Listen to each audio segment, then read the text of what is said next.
So, hey, today we have kind of a unique opportunity. I'm going to invite a couple that is new to me, Rachel and Gary.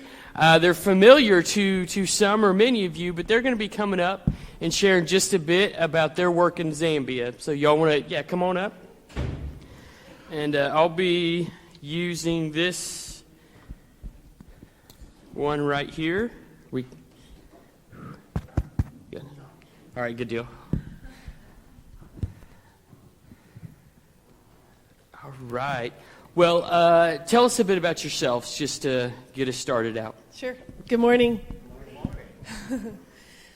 Some of you might know me. I went to Winnetonka High School, grew up in the Northland.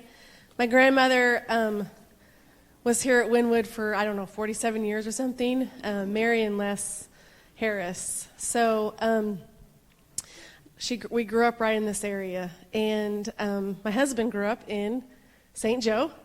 And my uncle is back there. Chris and Barb Dove are my aunt and uncle. On the other side, Grandma Mary was on my father's side. Tim Harris was my dad. And my mom's is my mom's brother. So we have a connection and a heart piece with this church. We also, before we left to go to Zambia, June, is she here today? Maybe she'll be. Okay. She made us a bunch of beautiful dresses for the kids in Zambia, and we were able to pass out all of them to a bunch of kids in the villages, and she's made me more, so I'll be taking those back with me.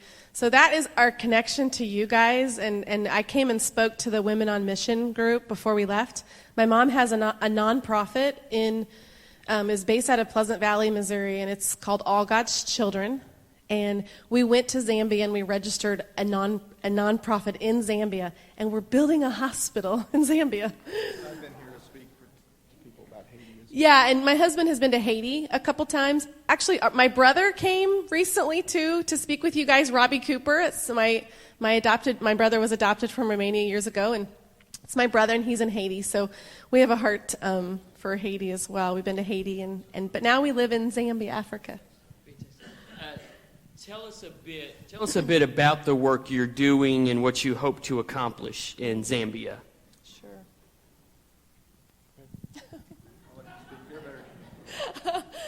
He says I'm the speaker.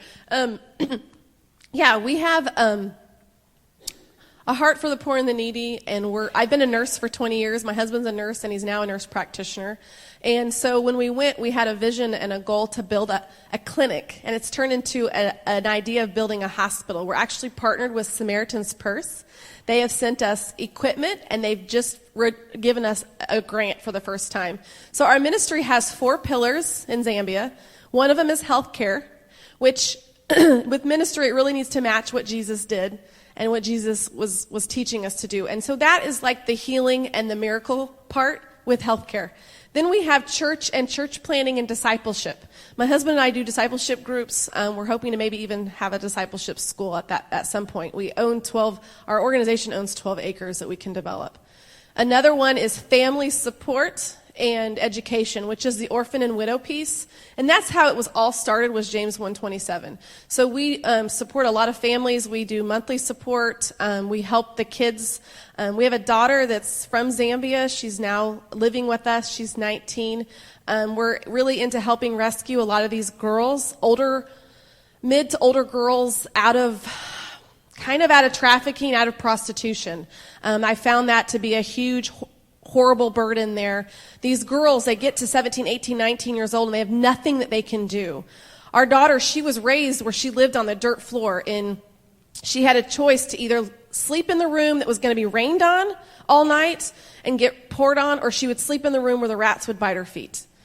And she said she always chose the rats because she wasn't afraid of the rats, but still, that was the reality. She also had to choose between breakfast and dinner. So she really... these girls, there's not a lot of hope there for these girls. So the family support sponsorship brings hope to a lot of children out in this world. I wish Melinda could have been here today. And then the 4th piece of our organization is sustainability. So we know that this needs to be sustained in Zambia. So we're working on some farming projects and some business for missions ideas. So, and our goal is to just make disciples who make disciples. That's our ultimate goal. Fantastic. And last question, how could our people learn more about your ministry, and what are some of the ways we could support you in your work in Zambia? Good question. So, like most missions, there's kind of three major ways that you can support us. One, you can sign up for our newsletter, and you'll get our newsletter by email or in the mail. We're going to be sending them out in the mail too. So if we get your address today or your email address, and you can pray for us. And as a church, you can pray for us. And super duper important, and we want our ministry built on prayer.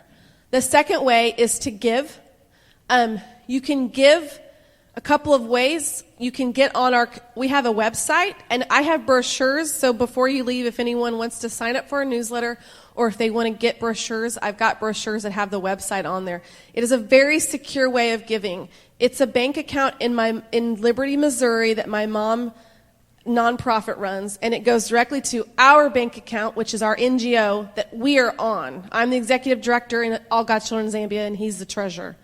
So it's a very secure way to give if this is something that your heart is calling you to give. You can give to the hospital, you can give to orphans and widows, you can educate a young girl, and you could give to us personally for our support.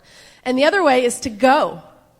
And I know you guys are getting ready to go to Haiti, which is awesome, and I'm excited for you guys. And we've been there. Gary's been 4 times. I've been twice to Haiti. My brother's living there. So at some point, if your church is ever interested in going, or if one person is interested in going, we're taking a big team in July.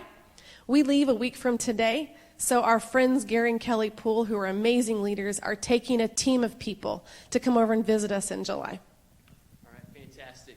Well, if you wanted more information, they'll be around for a bit after our services. I'm sure they'd be glad to continue to share with you. But thanks so much for being with us today and just sharing a bit about your work in Zambia. We were able to put this on the calendar a ways back, even getting back into, I believe it was November, December, because today we're continuing to talk about our purpose, continuing in the series Defining Our Purpose. Today we talk about loving and serving the world around us, which that umbrella, loving and serving the people that God has placed us around, under that falls most of our missions activities. Really, all of our missions activities are summed up by our efforts to love and to provide care for the world around us, whether they live across the street right here in our neighborhood, whether we meet them in the office or they're our neighbor, or like our team going to Haiti, where we expand our reach a bit. Missions is our effort to love and to care for the world around them, and we do that in a variety of ways. I shared with many of you that this past week I was in class. I'm going back to school. I'm working on a doctorate of ministry just down at Midwestern, so it's nice and available. The way the class works is, for instance, so in mid-December, we were given titles of 11 books. We read the books, wrote a book review, wrote another small paper, and then we attend class for a week. And the class was really exciting because I get to be around people from all across different ways, all working to help and to lead their churches better. And met a really interesting guy from Nigeria. He's pastoring a church in Nigeria. The best way I could come up to pronounce his name was Coyote. Coyote, like the animal that's a nuisance to the deer. That's the closest I could come up with was Coyote. Coyote is absolutely brilliant. He already has a doctorate from Dallas Theological Seminary. His church just gave him the opportunity to come back over. So he's working on a certificate in church leadership through Midwestern, but the guy's just brilliant. Speaks very, very clear English, very good English. But some of our phrases that we use in common language really don't have an equivalent to the English that he learned in Nigeria. For instance, throughout the week, we all gave a presentation, and we taught one of the books we had to read. And we were down to one of the last days of classes, and there were just two. It was Coyote and another class member. The professor said, okay, we've got to get through your two presentations. He looked at Coyote and said, odd or even, numbers. Pick an odd or an even number. And Coyote goes, what? Professor said odd or even, wanting him to pick. And then, if he got even, he would go. If it was odd, the other guy would go, what? Odd or even what? We realized, and by the end, we're all in stitches laughing, that didn't translate real well to what he understood. That our little English idiom didn't make sense to him. But one thing I have found, and I believe this is a universal fact, is that loving and serving people always translates. That is always clear. When we step out, and whether that's a step on an airplane or a step across the yard to our neighbor, when we step out aiming to make a spiritual difference in someone's life, that translates. Now, we may not always get the response we wanted. It may not always have the impact or the immediate result we were praying for or hoping for, but our efforts to love and to serve the world around us will always translate. They will always, that will become clear to them. They will receive the love and the care. They may not always receive our message right away. They may not get our end game goal of sharing the gospel or seeing a spiritual impact. But when we love and care, that makes sense to anybody, anywhere, at any time. And today we look at a passage in Luke where Jesus sends a group of people out to make a difference in the world around them. He commissions them to go and prepare the way for Jesus' ministry. And as he does that, and as we read through that, we're going to learn some things that we need to know for our lives as a church or for our lives as individuals. Things we need to understand about what it means from Jesus' perspective for us to go out and make a difference, a spiritual difference in the world we live in. Miss Kitty read our passage for us just a bit ago. We're going to be reading and looking at Luke chapter 10, verses 1 through 12. One of the first things, or one of the first principles I want us to recognize from this text is that we are sent by God to make an impact. We are sent by God to make a spiritual impact on the world around us. I will never forget the first time as a newlywed husband I was sent to go accomplish something for my wife. We had gotten home from, Gwen was still finishing her bachelor's at that time. She had gotten home from class, I had gotten home from work, and we were going to have tacos for dinner that night, which is a pretty standard dish. So she pulls out the meat, the burger we had, pulls out the taco seasoning. The only catch was it's her family, for whatever reason, puts a can of chili beans in with their taco meat. It's weird, I know. And she's pulling out the ingredients. She says, we don't have any chili beans. I'm going, finally, normal tacos. And I said, not a problem. I can go to the store and get chili beans. But first, let me get my superhero cape so I can wear it on my way. And I get my keys. I drive across town, and it's Vandalia, so I go to the one grocery store, and I drive back. 5 minutes later, I, as proud as can be, walk into our kitchen and hand her a can of kidney beans. Right? I failed at my mission. And one thing I believe, and this is a hard truth to swallow, but it's true nonetheless, a lot of individual believers in a lot of churches are failing at their mission to make a spiritual difference in the world around them. But they're not failing because their efforts aren't good enough. They're not failing because they don't have enough money or other resource. They're failing because they aren't willing to be sent out by God to make a difference in the world around them. And that's a mistake we can't afford to make as a church or as an individual. We have to view our lives and our ministry through the lens that we are supposed to be making a difference in all aspects and corners of the world around us.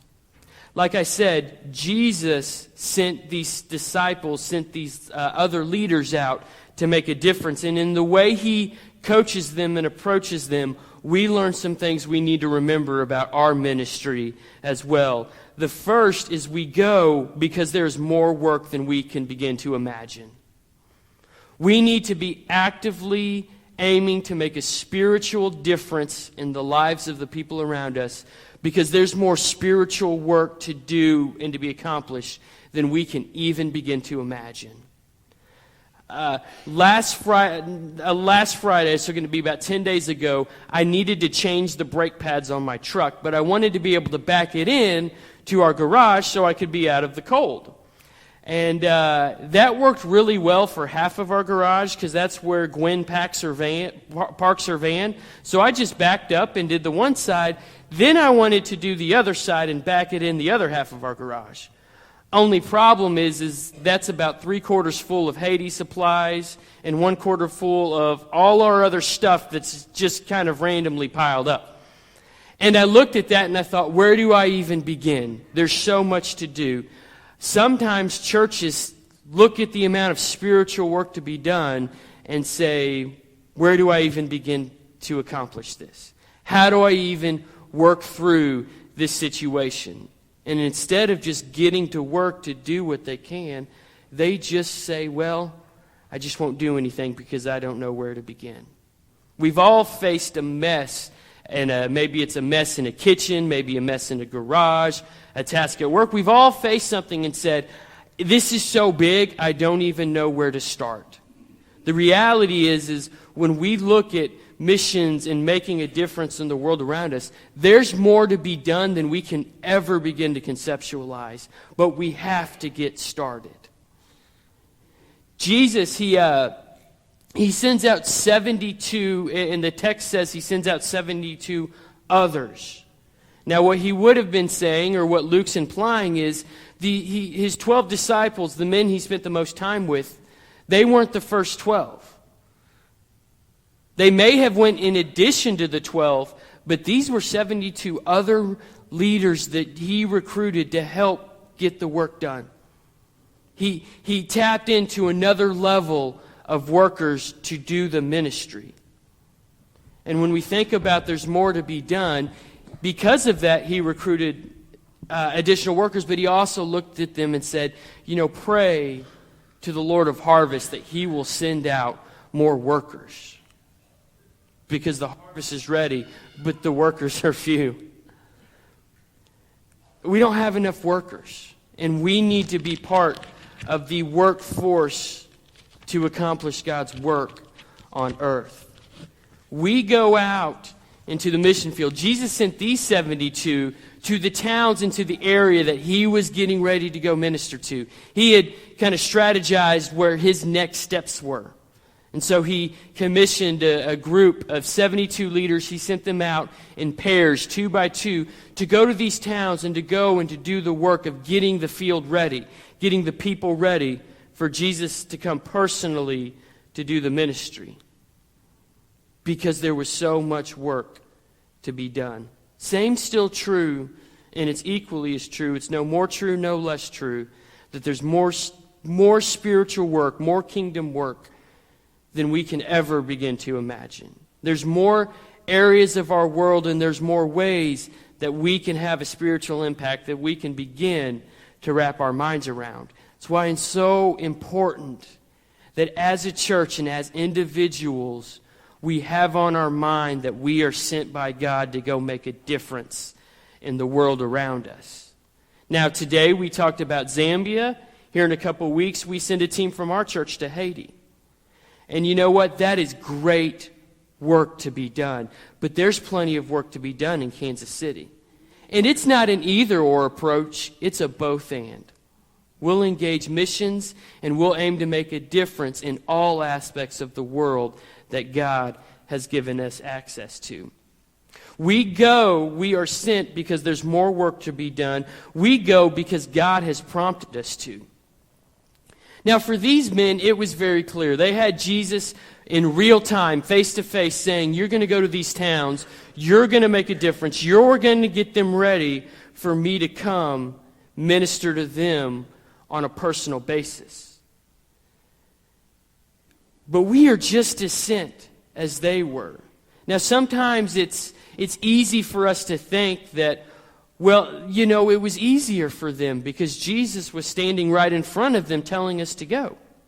But we still have His written word. And it's not this passage, not just this passage, throughout the Scriptures we see to where God is challenging His believers to live a life that aims to make a spiritual difference in the world around them.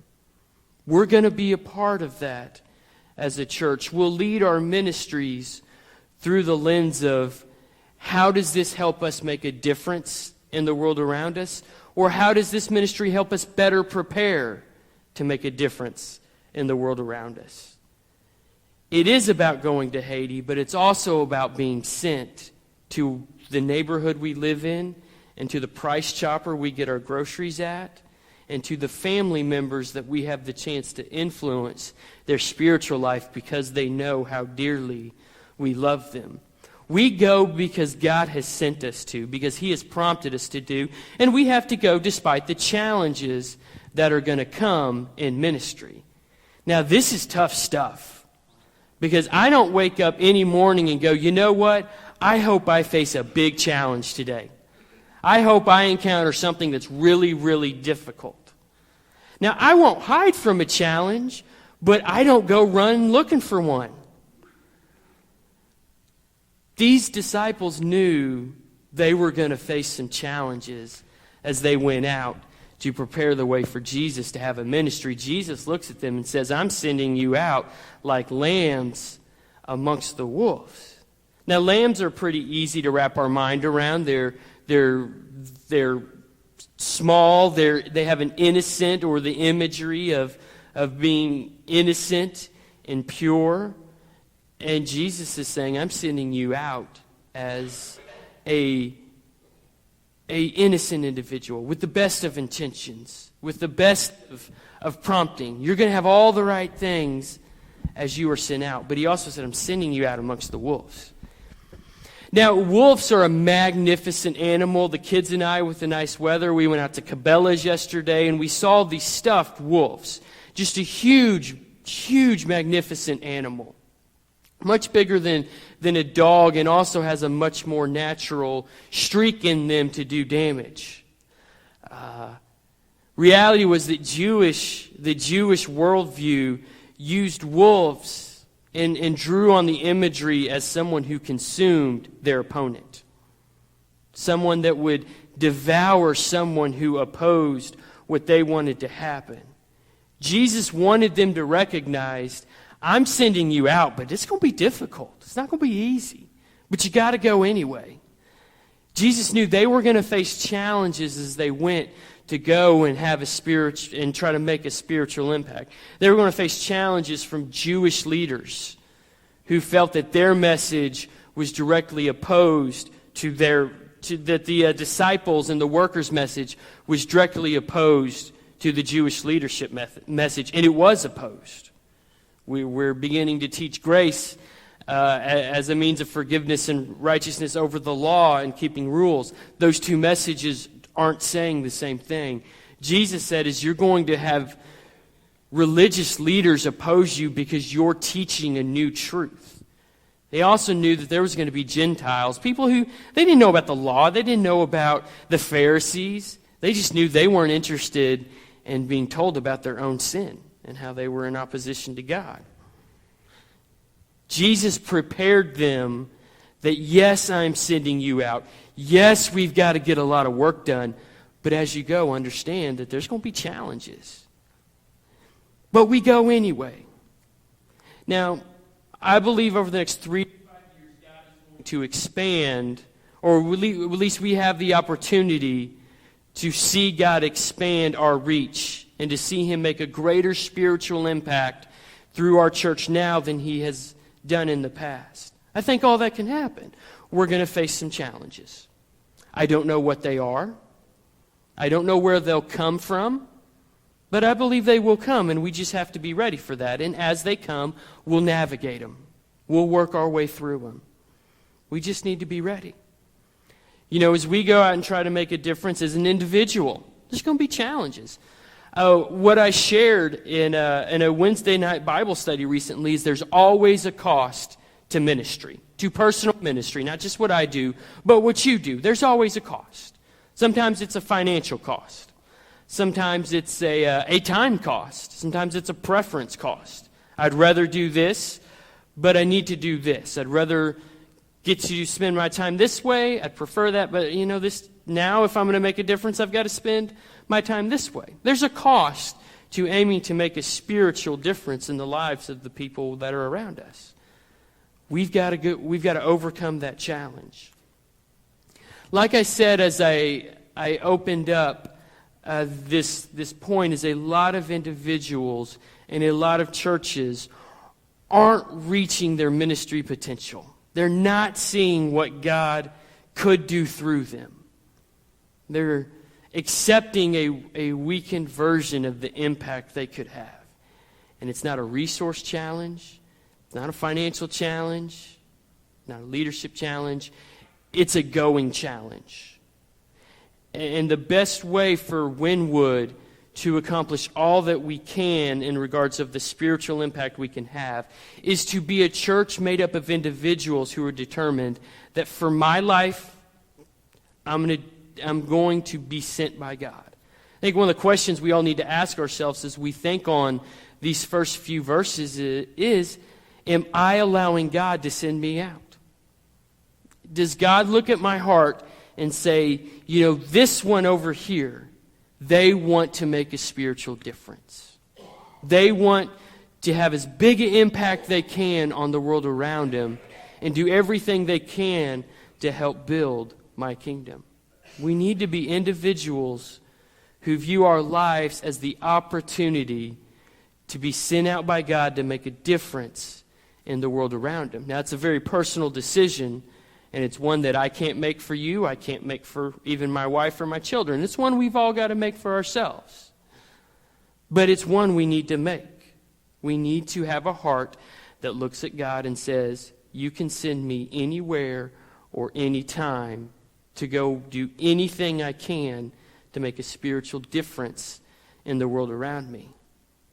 Now, sometimes when we look at that, we get all wrapped up in plane tickets and price tags, when most often the way God would use many of us the most is just by viewing every day as an opportunity to be sent by God to make a difference, maybe in the places where we're already going to go that day in the first place.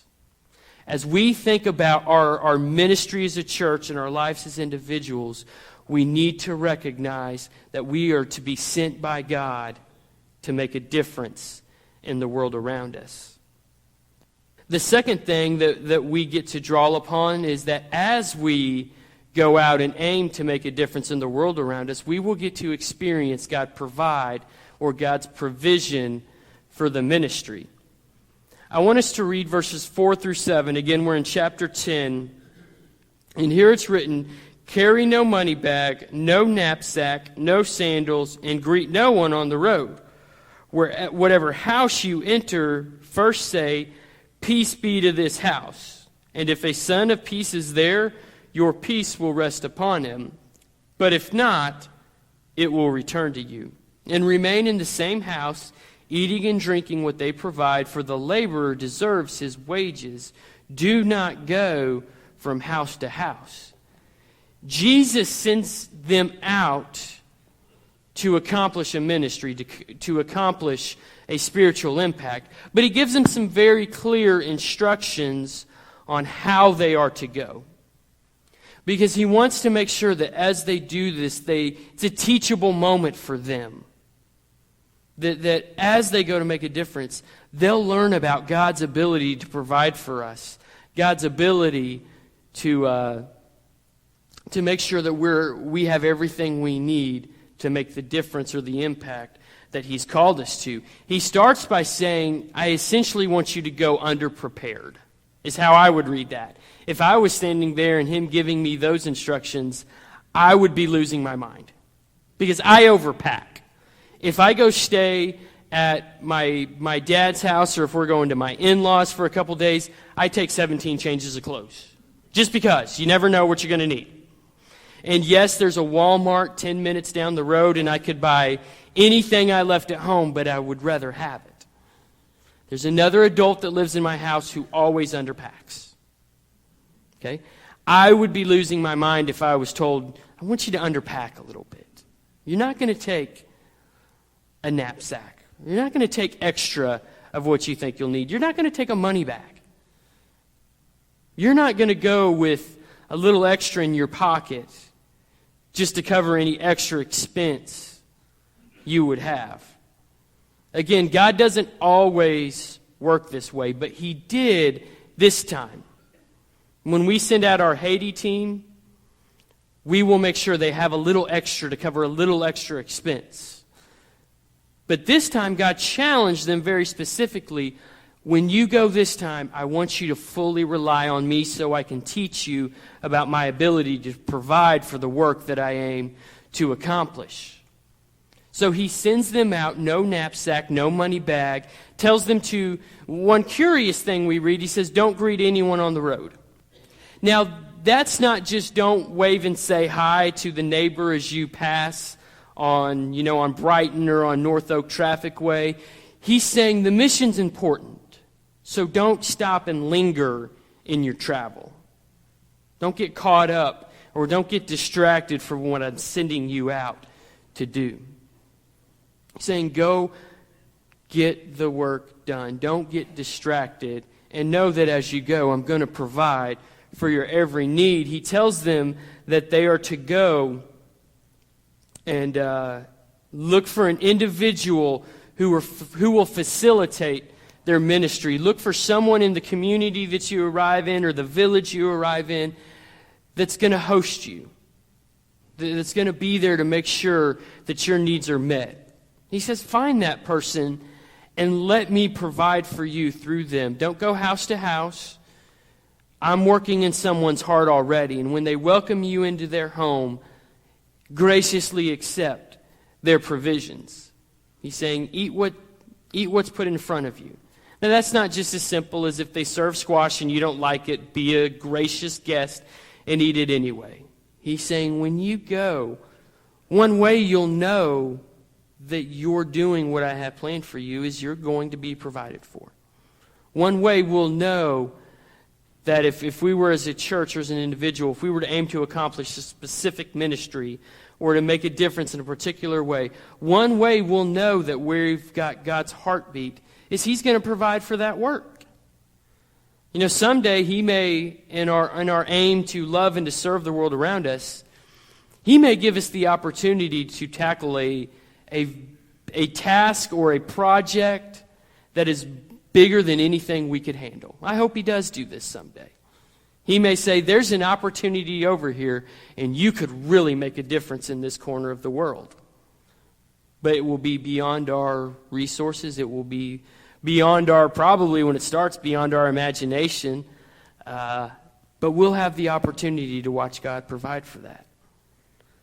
See, while they're going out to make a difference, He recognizes that in just a little bit, some of these 72 are going to be very instrumental in starting the church. And they need to understand that when we aim to make a difference, or when we aim to make an impact for God's kingdom, He provides for that. He provides the financial resources. He may provide the skill set we need. He may provide in a number of different ways that are unique to the task at hand, but God always provides what we will need to accomplish the ministry He has laid out in front of us. The third thing that we recognize from this passage is that when we are sent out and when we accept His invitation to go out and make an impact on the world around us, to love and to serve the people that He's given us access to, when we do that, we are joining God where he is already at work. We are joining God where he is already at work. And this is a line I have shamelessly stolen from Henry Blackaby's study, which is a great study, and it's so great that I can't think of the title of it right now. Experiencing God, Pastor Don for the win. Henry Blackaby, when he developed Experiencing God, which is something that every believer should go through once in their life, one of his key points at Experiencing God is to join him where he's already at work. And that's been a mantra or a phrase of my ministry philosophy, that as an individual and as a church, we look for where is God at work and we join him there.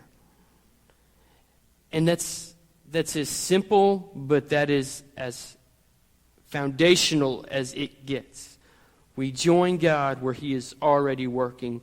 When we have the mindset of we're going to be sent out, whether it's sent out to Haiti, to Zambia, or to the subdivision, when we are sent out, we get to join God where he's already at work. And there's two advantages to joining God where he's already at work. One is the ground is ready. The ground is ready. How many of y'all have tried to dig a ditch or a hole with a shovel? Not cheating, with a shovel. Probably all of us. I grew up with a dad that one day watched me struggle to dig something, and he looked at me and only as my father could said, "You know, son, there's an art to digging dirt." I said, "What does that even mean, there's an art to digging dirt?" And if there is, it's an art form that I don't know yet, because every time I have to dig, it's just a struggle for me. When we join God where he's working, he's already prepared the ground. He's already preparing for the harvest. He's already done the hardest work for us, because he's been at work in the hearts and in the minds and the attitudes of the people that we're going to get to go and begin to try to impact, because he's already there. Like I said a bit ago, Jesus sent them out. But he just didn't kind of send them out and say, well, just go somewhere. No, he sent them out where he was already going, where he knew he was already going. He sent them out, and he knew those places to send them because he was already working there. He knew the towns where he was going to go next, and he had already begun to get the hearts of those people ready to hear his message. When we go out into the immediate world around us, God is working there. He's working in the lives of the people around us. And when we aim to make a difference in those lives, all we're doing is showing up where God's already done the hard work. And we just get to be part of the fun, but sometimes challenging work of making a difference. When we join God at where he is at work, we join him where he has already done the hardest labor, where he's already prepared those hearts. Whether this is a brand new conversation or not, he's already softened that mind so they're ready to hear it.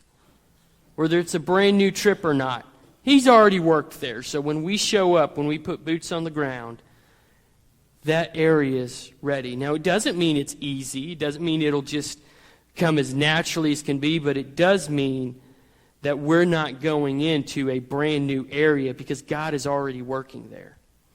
Those 72 disciples, Jesus sent them out very strategically, because he sent them out to where he had already begun to prepare the people to receive the message that he was getting ready to bring. Another advantage to joining God where he's already in his work is that we don't rely on our own power to bring the results. When we join God where he's at work, we're not dependent on our own power or on our own abilities to bring the results that God wants to see accomplished. We're reliant upon his power and the work he has already done. My little brother watched when he was about 2 or 3 years old, so we're getting back a ways. When he was about 2 or 3 years old, I would have been 12 or 13. He's exactly 10 years younger than me. And at that age, he watched the movie The Lion King every day for multiple years, sometimes twice a day. Just love the movie The Lion King. And as a teenage brother, I got fairly annoyed fairly quickly. In fact, if I see it on now, it's like, I got to walk away. I can't do this anymore. But there's one scene that I still appreciate. The Lion King, you had Simba and Nala, which were little like lion puppies, little bitty things, cute. And you had Mufasa, who's like literally king of the pride, king of the jungle, big lion. His parts were narrated by James Earl Ray, who's got that booming voice. If I could preach in that, we'd be something else. And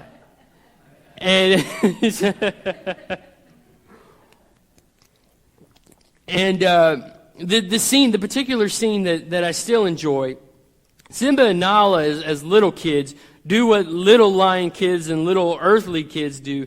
They go get into mischief, into trouble. They went and kind of picked a fight with some hyenas because they got on their territory. And they got cornered by the hyenas. And Simba is kind of a natural-born alpha male, but he's still like a little bitty cute thing, begins to growl at them because he's seen his dad growl, and it was a very intimidating thing. In the movie, you see him growl once or twice, and they just laugh at him. You kind of feel sorry for the little thing. He's trying to scare him, and they think it's a comedy routine. But then he opens his mouth a third time, and his dad had caught up. King of the Jungle had caught up, and you hear a roar, and the story changes. And the hyenas scatter because they knew someone else was there to do the hard work. When we join where God is already working, we're relying upon His power to accomplish ministry.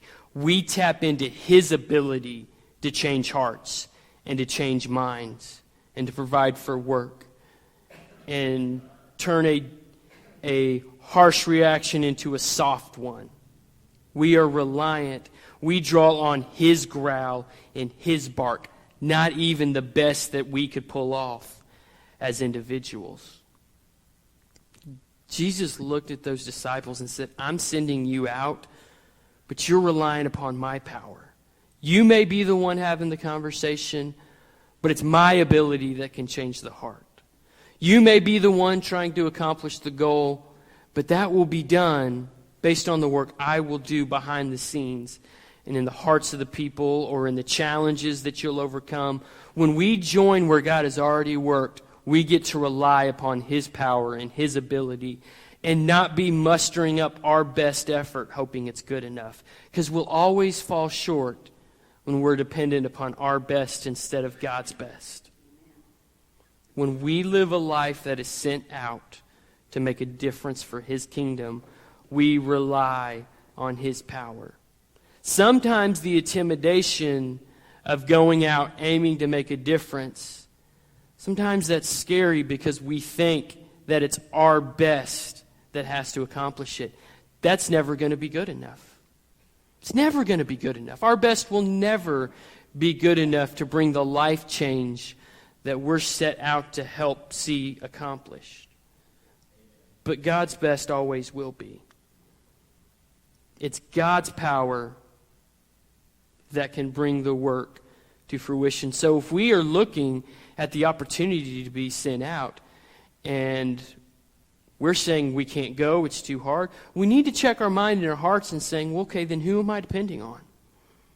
Who am I really relying on? Am I hoping that it will be my clear presentation of the gospel to see the person make a decision?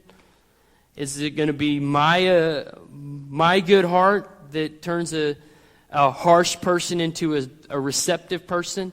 If we're relying on our best, we're not going to get much done. But if we partner where God is working and rely upon His power to accomplish the ministry, that's when we really begin to see impact get traction. And we've got to approach it with that mindset. I got to start landing the plane. There's a lot of different ways that we're going to be on mission and that we're going to be sent out. We'll do that through trips. We'll do that in a number of ways. And we'll talk more about that later, I guess is how we need to leave that for now. Just a moment, Pastor Don's going to come up. He's going to lead us in a time of response. And I think as we think about the next 2 to 3 minutes, I think we need to use this time and ask ourselves, am I being sent out? Is my mindset, God, here I am, allow me to make a difference for your kingdom. Show me the ways that are accessible for me to make a spiritual impact. Check and see if that's our heart. If it's not, doesn't mean we don't love him. It doesn't mean we're stuck in gross disobedience. It just means we need to work on our heart a little bit. All right, so I'll lead us in a word of prayer. Pastor Don, you come on up. Lord, we thank you so much for today and for the passage we got to read through and discuss. I just ask that you would be with us as we take the next few moments. I believe your word makes it clear that we are supposed to spend our lives making a difference for your kingdom, aiming to have a spiritual impact on the lives of the people we work with, sometimes the lives of the people we live with. And God, sometimes there are specific projects or trips you may call us to take. But God, I know that as a starting block, you want us all to accept the challenge of just being sent out by you to make a difference in the lives of the people that we're already around. As we look at these next few minutes, help us to use them wisely. Help us to give you our best attention we can, and to honestly ask ourselves, are we engaging in making a difference for your kingdom? It's in your name we pray. Amen.